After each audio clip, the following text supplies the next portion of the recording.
Morning to everyone. Welcome to e-learning class of social science. Today we are going to start lesson 10 of history, that is new empires and kingdoms, golden age of the Gupta period. Students, today we will read about the Gupta dynasty, its rulers, and all they achieved in this era. Rest part of the lesson we will discuss in the next class. Dear students, after the decline of the Mauryan Empire to large political entities, the Kushanas and the Satavahanas emerged in North India and Deccan respectively. Both the kingdoms declined around the middle of the 3rd century CE. Prior to that, in the middle of the 4th century CE, a new empire arose in the Ganga Valley, which had control over a large part of India. It was Gupta Empire, which left a deep cultural impact not only on the subcontinent but also on the ancient countries as well. The Gupta Empire rose in the 4th century AD after centuries of political instability. This era is called as the Golden Age of India. Now question arises, why do we call it the Golden Age of Indian history? It is because it was the age of cultural and scientific achievements. People enjoyed social, political, and economic prosperity.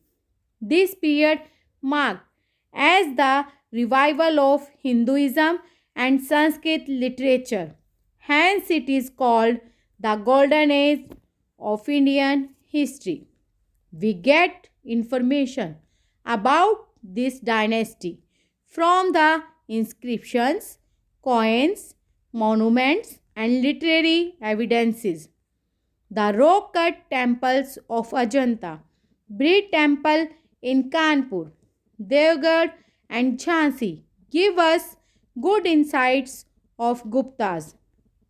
The account of Chinese pilgrim Fa Hien gives us a vivid description of the period.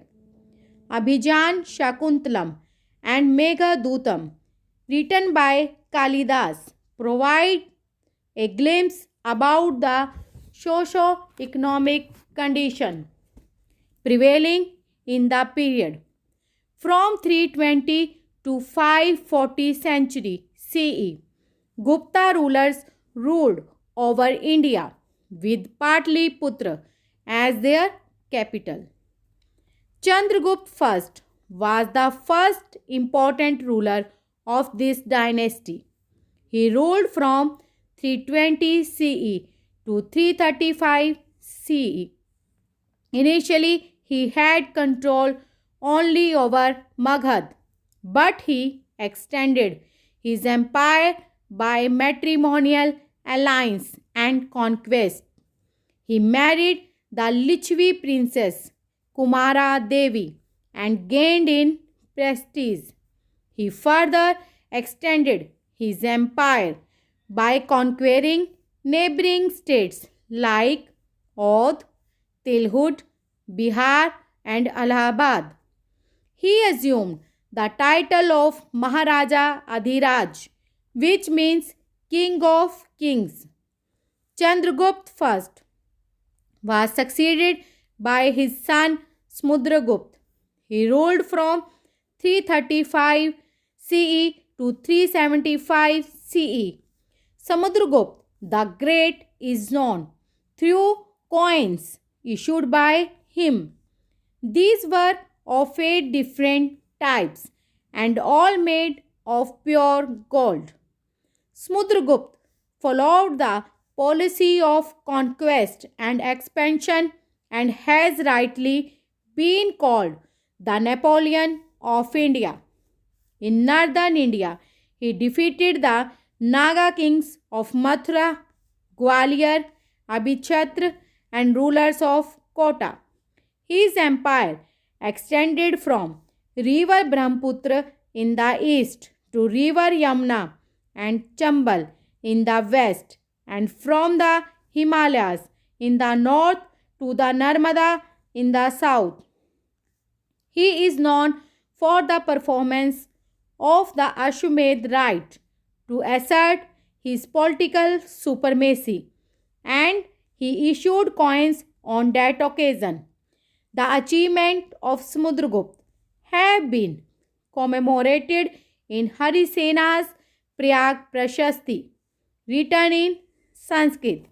This has been inscribed on the Ashokan pillar at Allahabad.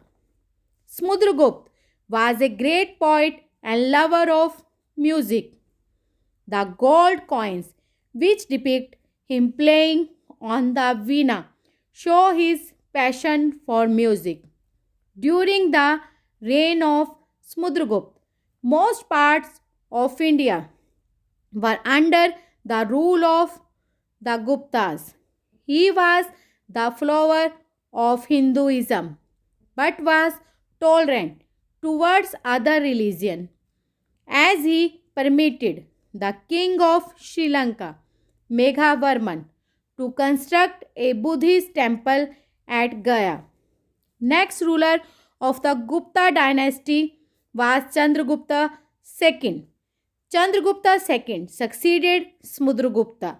He was one of the most powerful emperors of the Gupta Empire. His rule spanned from 375 CE to 415 CE. The matrimonial alliances was one of Gupta's key strategies for strengthening the empire. Chandragupta II too believed the same. He married Kuber Naga, a princess of the Naga kingdom. With this marriage, he won the friendship and support of Nagas, who had a powerful political force around central India. He extended the Gupta Empire up to the Arabian Sea by defeating the Saka kings of Malwa, Gujarat, and Konkan coast. He was the first ruler to issue silver coins. Chandragupta II was given the title of Vikrama Aditya. He encouraged literature and art. Fa Hien, a Chinese pilgrim, came to India during his reign in search of Buddhist texts. He wrote about Chandragupta II. The 9 gems called Navratnas lived in his court. They were scholars of different fields. Some of these great personalities included Dhanvantri, Brahmihir, Kalidasa, etc. Kalidas was famous among them. The most famous works of Kalidas included poems like Meghadutam, Raghuvansham, Kumar Sambhav, and Rit Sahar. He was also the author of 3 dramas, Abhijan Shakuntalam, Malvikag Nimitram, and Vikramor Vasiyam. Dhanvantri was a noted physician. Vrahmihir made significant contributions to the study of astrology. Other famous scientists of this period include Bhaskar, Aryabhat, Charak, and Shushruta. Bhaskar contributed greatly to astronomy. Aryabhat made significant contributions to the study of mathematics. During this period, Charak wrote the Charak Samhita. Shushruta wrote the Shushruta Samhita, which dealt with the science of surgery. The other eminent writers of this period included Vishakha Datta, who wrote Mudrara Sharha, and Panchtantra, a famous collection of fables, was written by Pandit Vishnu Sharma, and Panini wrote the Astadhyayi. Various devotional and religious texts like the Puran and the Dharam Shastra were created during the Gupta period. The Ramayana and Mahabharata were written in their present form in this period. After the death of Chandragupta II, his son Kumargupta ascended the throne. Kumargupta was succeeded by his son Skandgupta. The Gupta Empire declined due to the continual attacks of the Huns in AD 525. So, students, read the lesson twice and do bookwork in your books. Thank you. Have a nice day.